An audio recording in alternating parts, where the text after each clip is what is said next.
I saw her today at the reception. A glass of wine in her hand. I know she was gonna make her connection,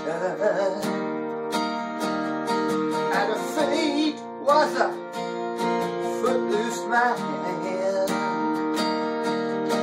And you can't always get what you want, and you can't always get what you want, and you can't always get what you want. But if you try sometime, you just might find, you just might find, get what you need, baby, yeah. Hi, it's David Snyder back again for another lesson. I've just lost track. I'm not even going to try and keep track. I think it's maybe lesson 8 now. You're probably wondering, why did you do that? Why did you do that Rolling Stones song? I did it for one reason. And the reason was to show you that when we're learning chords and we're learning the type of chords that you can play in a particular scale, there are certain rules that you have to follow, unless you're the Rolling Stones. Because that whole song, which is in a G formation, but I got it capoed on fret number 3, so I'm playing it in B flat, is using basically a G form and a C form. It's kind of a 2-chord song. And one would never suspect that in a G formation song that you would go to the second, which is an A, and play an A major chord. That's just not something that's commonly done unless you happen to be the Rolling Stones writing one of the greatest songs ever written. Okay? So, all of that to say, there are certain rules that you follow, and then you can break the rules. Okay? So, let me show you first what the rules are. I asked you several lessons ago to begin to learn certain chords and to get a chord book. I'm not going to go through the fingering because you can get a chord book, but some of those chords were as follows: C, E minor, D minor, but I would also like you to play a D minor 7, which is very similar to an F. It's a D minor, but you just put a C in it instead. So the notes are F, C, A, and you have a D. That's a D minor 7. I also asked you to learn how to play a full F and a G. And I asked you to play an A minor. Now, one chord that I forgot to ask you to play was a diminished chord, and I'll show you how to do that. That would be a B diminished, and the notes in that chord would be F, D, and B. It sounds like this.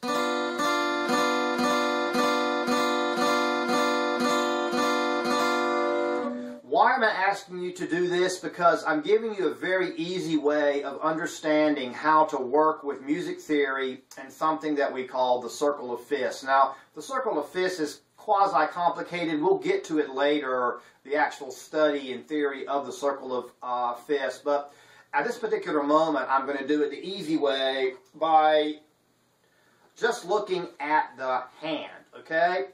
So I am going to be showing you how to play basically in a major mode just by looking at your hand. And then I'm going to be showing you how to play in a minor mode just by looking at your hand. And here's how we're going to do this. Come on, stay. Good. So, look at your hand.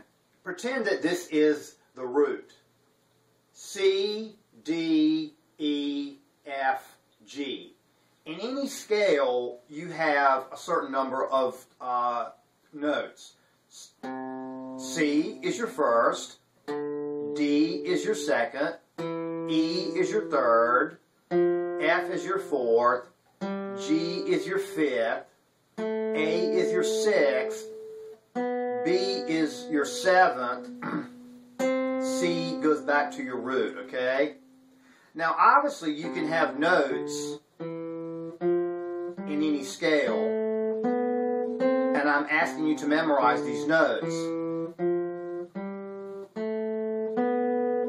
But another thing that you can have is you can have chords. So there are obviously chords that bear the same letters as the notes. You can have a C chord. But if you moved up to a D in the key of C, would you play a D chord? Not really. And I won't get into too much of the explanation now, although if you were the Rolling Stones, you could. From the song that I just showed, they actually play a form of the D chord in, you know, if they were playing it in the key of C, because they actually played the second as a major chord. But most of the time, if you're playing in the key of C, you don't use the second, which would be the D, as a major chord. It's not very common. Most of the time, you would play a D minor 7. Why?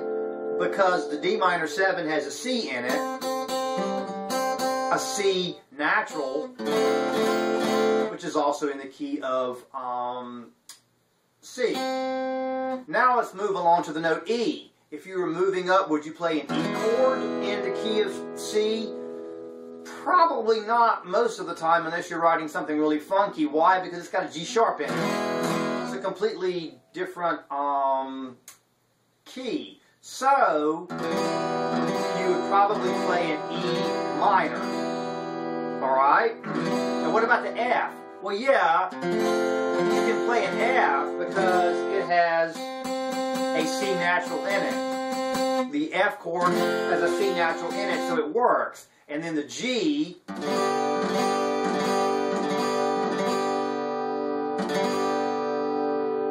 sounds great, and it naturally resolves back to D. Okay? So, in the major, what I call the major mode of playing, you have to understand three basic things. The major chord of any key, the triad, is built of the first, the third, and the fifth. So in in the key of C, that would be C, E, and G. And that's what we have here. But in song construction, the most common song construction is that people use the fourth and the fifth. So it's when you're learning how to play, it is extremely important that you learn chords, or that you understand what the chords are in a numerical structure. So if you're playing with people in professional recording studios, they might not even actually tell you what the chords are. They would just say, we're in the key of C and we're doing a 1-4-5. What that means is that the 1 would be a C, the 4th would be an F, and the 5th would be a G. So if they say we're playing a 1-4-5, which is a very common chord structure, it means in the key of C you're playing a C, you're playing an F, you're playing a G. And you can literally do this on your hand. Okay? C, D, E, F, and G. So if I'm playing in the key of C, 1-4-5. I'm playing a C, F, and a G.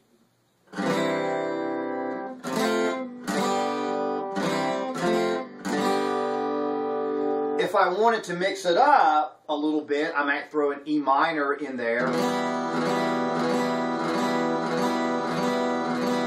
Okay? Or if I wanted to mix it up some more, I might put a D minor 7 in there. Or going from a D minor 7 to a G. But all of these resolve back to a C very easily. So So that's basically normally what's done. And most songs, basically in pop, follow a 1-4-5, occasionally throwing in a minor, which we'll get to in our next lesson, how you go to the relative minor of any key, which is usually kind of a bridge thing, or sometimes a chorus thing. But for this lesson, let's just focus on the 1-4-5. 1, 4, 5 in the key of C.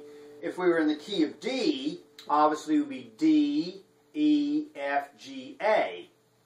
D, G, A. So the 1-4-5 would be G, G, and A.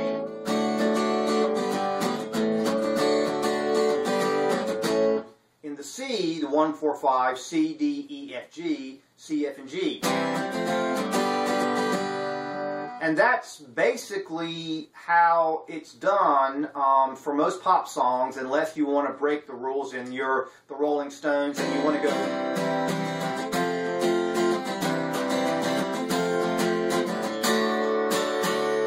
Wow, went to the second. I'm the Rolling Stones. I'm really cool. Sometimes you can break the rules and it sounds great. But for the time being, let's stick with the rules. Experiment around with the different keys, the key of A, the key of E, the key of C, and just learning it like the back of your hand. Get really used to just using your hand to figure out what the 1 is, the root, the 4, and the 5. Practice that, and in our next lesson we'll get into minor chords, and then eventually we'll move on to more complicated things like the circle of fifths. But by the time we get there, knowing this like the back of your hand, it'll come pretty quickly.